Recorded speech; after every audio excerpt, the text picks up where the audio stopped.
warahmatullahi wabarakatuh. Selamat malam teman-teman. Perkenalkan, saya Dian Triana dari program studi Teknik Informatika Politeknik Negeri Banyuwangi.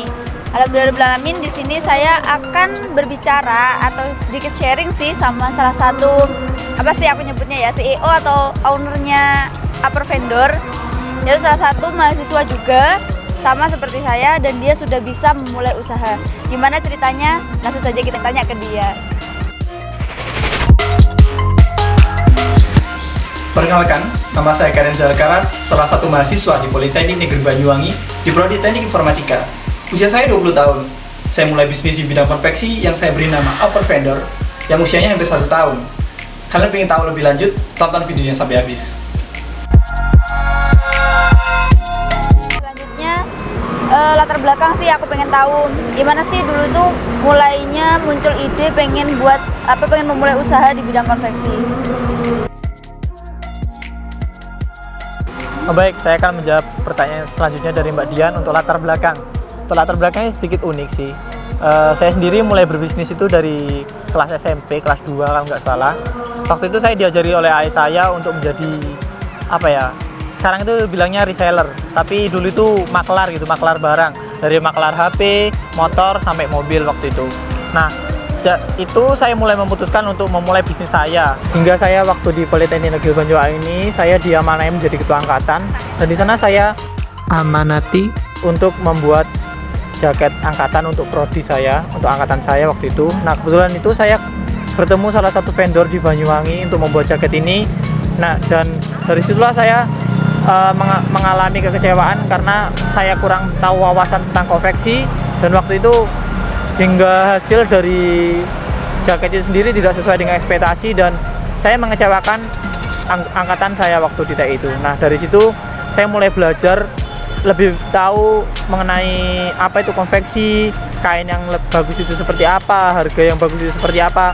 Nah, dari situ saya berpikir peluang usaha saya, setelah saya udah punya tahu ilmunya dan dengan bermodalkan manajemen, saya berani memulai konveksi ini.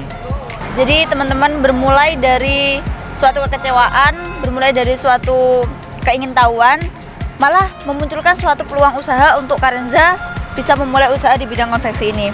Kemudian kita tahulah bagaimana kantong mahasiswa, bagaimana keuangan mahasiswa. Lantas bagaimana sih suatu usaha itu dimulai, dengan modalnya dulu seperti apa sih Karenza kalau boleh tahu? Pertanyaannya bagus dari Mbak Dian untuk mengenai modal. Mungkin cerita saya ini sedikit memotivasi teman-teman yang mau memulai usaha dan yang kadang bingung untuk memulai usaha itu perlu modal yang besar atau perlu pengetahuan yang hebat itu. Tidak, sebenarnya saya sendiri memulai usaha konveksi ini bisa dibilang gila karena saya memulainya dengan 0 rupiah. Karena 2 tim di sini yang menemani saya selama bekerja, yaitu saya sendiri sama teman saya yang berdomisili di Genteng yang lebih tahu wawasan di mana harga kain yang murah, di mana pegawai penjahit yang bagus, dan untuk saya sendiri di bidang promosi dan manajemen. Nah, dari situ saya bisnis ini karena saya mengandalkan manajemen, saya tidak perlu membeli barang-barang berat seperti kayak mesin bordir, mesin jahit. Nah, saya hanya mencari orang yang mau bekerja sama dengan konveksi saya. Jadi saya tidak memerlukan modal untuk membelinya. Saya hanya membawakan calon mitra pembeli untuk dipesankan bordiran seperti ini. Jadi saya yang mendesain, saya yang memberikan gambaran untuk penjahitnya seperti ini dan dibikinkan oleh sang penjahit tersebut. Oke, jadi menarik sekali sih kita bisa memulai usaha dengan modal 0 rupiah. Lantas bagaimana sih untuk omsetnya sendiri Karenza? Apakah menjanjikan atau bagaimana? Coba cerita.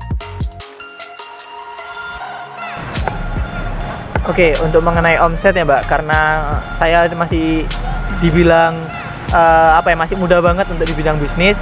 Menurut saya yang saya dapatkan ini sangat besar besar banget untuk sekelas saya.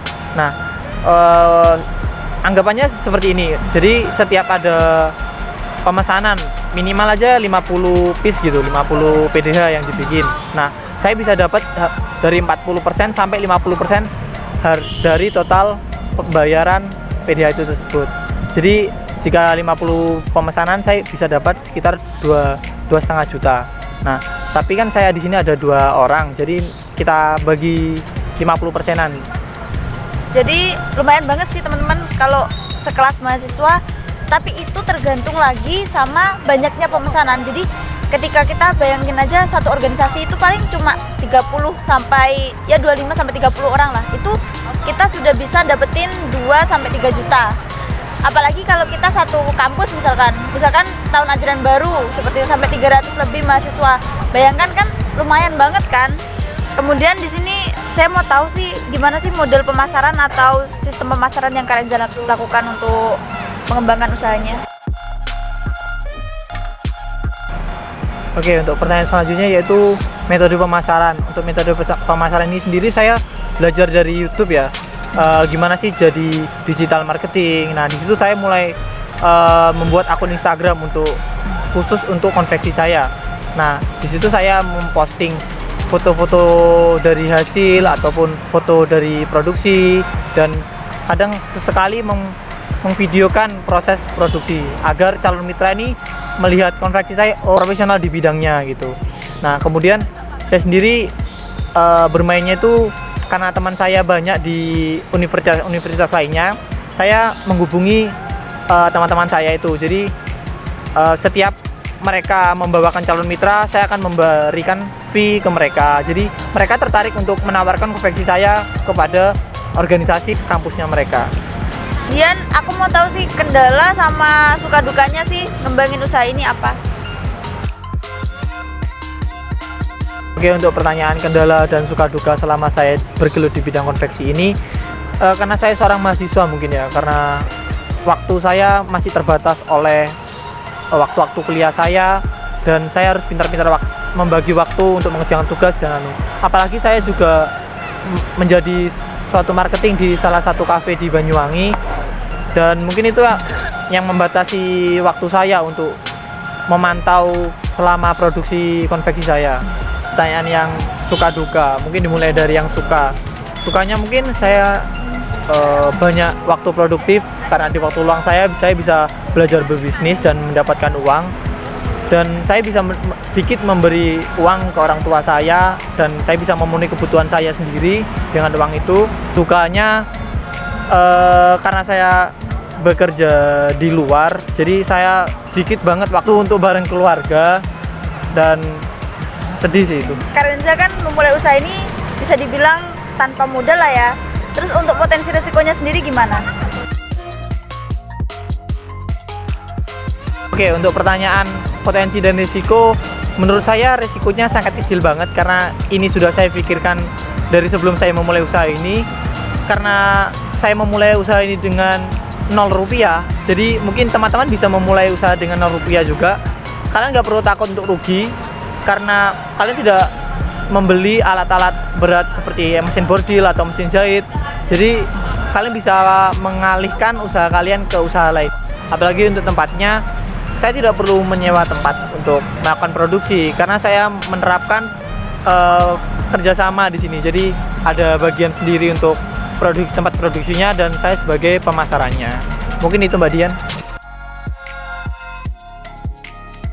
Jadi teman-teman, atas cerita dari Karenza tadi, saya sih merekomendasikan kepada teman-teman, terutama saya sendiri sih, bahwa mahasiswa itu juga bisa kita untuk memulai usaha dari sekarang. Banyak peluang yang bisa kita lakukan, dan nggak semua usaha itu membutuhkan modal yang sangat besar. Tadi udah dijelaskan dari Karenza bagaimana dia memulai, bagaimana latar belakangnya, bagaimana dia mendapatkan bahan baku atau produksi, bagaimana proses produksinya. Itu semua sudah dijelaskan sama Karenza, dan harapanku sih kesempatan kali ini bisa bermanfaat bagi teman-teman, dan juga teman-teman bisa menerapkannya, sama juga aku juga ingin berusaha untuk bisa menerapkannya.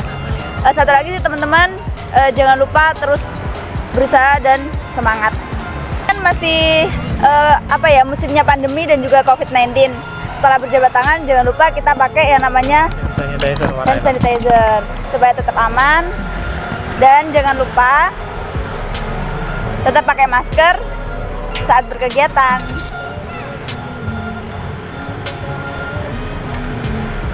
Terima kasih, semoga bermanfaat. Dadah.